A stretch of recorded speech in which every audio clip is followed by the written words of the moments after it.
Նա է գրում ինձ, թե ես եմ գրում իմ հարազատին, ինքս էլ չգիտեմ, արդյոք քեզ երբ եմ տեսնելու, ձմեռու համար աշուն ու գարուն, իսկ ուր է տարվա մեր եղանակը, այն 5-րդը, նա է գրում ինձ, թե ես եմ գրում իմ հարազատին, ինքս էլ չգիտեմ, դու նկատել ես, ձմեռ ժամանակ անհնարին է անցնել անտառի այն ծանոթ տեղով, որով անցել ես ամառ օրերին,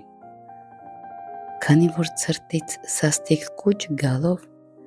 ու ձյան բերան տակ ճկվելով խղճուկ, ոստ ու ճյուղերը փակում են ճամփատ, իսկ մթնշաղին կամ աղջամուղջին ճանկռում են դեմքդ, աչքից սպառնում,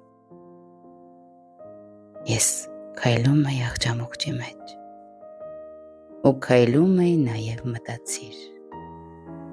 մտածիր արդյոք, մտամփոփ արդյոք, միթե նույնը չէ, ու ես հասկացա, որ երբ հուզված ենք, մենք թաքցնում ենք մեր խեղճ ձեռքերը,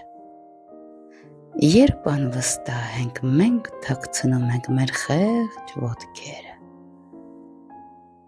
իսկ երբ են մարդիկ թաքցնում դեմքը, գուցե ամոթից, ես չեմ ամաչում իմ սիրո համար, գուցե կարոտից, ես ուզում եմ քեզ տեսնել բաց աչքով, գուցե ճանկռտող ճյուղերից այս չար, գուցե այս ցրտից, որ ճկում է ինձ ու կուչ գալ է ստիպում խղճորեն,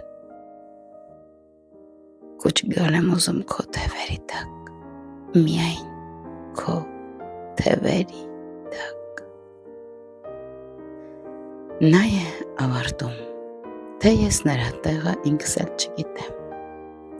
դու այս հարցերից մի պատասխանիր, բայց պատասխանիր լոկի մեկ հարցին,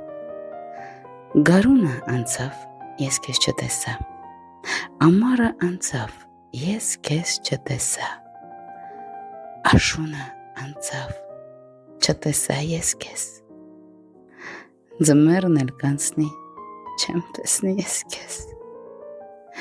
իսկ ուր է տարվա մեր եղանակը, այն 5-րդը,